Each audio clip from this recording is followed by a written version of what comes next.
Քանի որ հարցերի ժամանակ իմ հերթը չհասավ, ես նախ Տիկին Հակոբյան ուզում եմ ձեզ արձագանքել, որ միայն հիմնական աղբյուրը դա մեքենաները չեն, բայց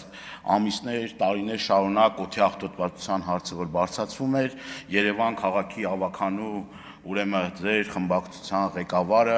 այսպես կամհարական ստատուսներով բանով հանդես է գա եւ ոչ միայն ինքը հիմա արդեն սկսել եք մտածել օդի մասին, լավ է որ սկսել եք մտածել, բայց որ ավելի շուտ մտածեիք դրա մասին ավելի լավ կլիներ, տևական ժամանակ դրա մասին խոսել ենք, ինձ թվում է առիթը կընձեռնվի համապարփակ այս թեմայի մասին խոսել, բայց լավ է որ արդեն տեղ է հասել, դա շատ ողջունելի է։ Հիմա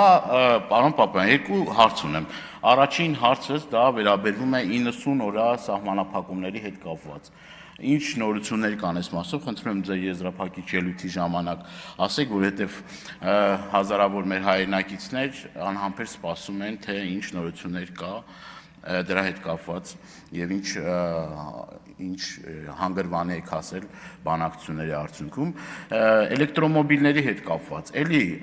թե հանձնաժողովի նիստի ժամանակ թե լիագումար նիստերի ժամանակ պարոն Բագրատյանը էլի ասեց դրա մասին, բայց ուրախ եմ որ այդ հարցով էլ արդեն որոշակի առումով ձեզ մոտ էլ մտահոգություն կա, բայց մարդկոսների հետ կապված լրջագույն խնդրի առջև են կանգնելու,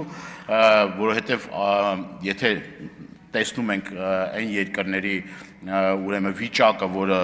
մեզնից ավելի տարիներ առաջ են այս խնդրի առջև բախվել, լավ կլինի, որ օր առաջ այս խնդրի մասին մտածենք, բայց ինձ ուրիշ հարց է հետաքրքիր։ Ես ուզում եմ, քանի որ ինձ մտահոգող հարցերը ստե հնչեցին, բայց կարևոր մի հարց կա։ Խնդրում եմ հնչեցրեք թվերը, թե որքան էլեկտրոմոբիլ պետական ոլորտի աշխատողների, այսինքն պետությունը ինչքան էլեկտրոմոբիլ է գնել իր կարիքների համար, ծառայողական մեքենաները, ինչ կա այս հարցով, արդյոք ունեք հաշվարկներ, թե ավարտեմ։ Արդյոք ունեք հաշվարկներ, թե ինչքան ներդրում է պետք եւ ինչ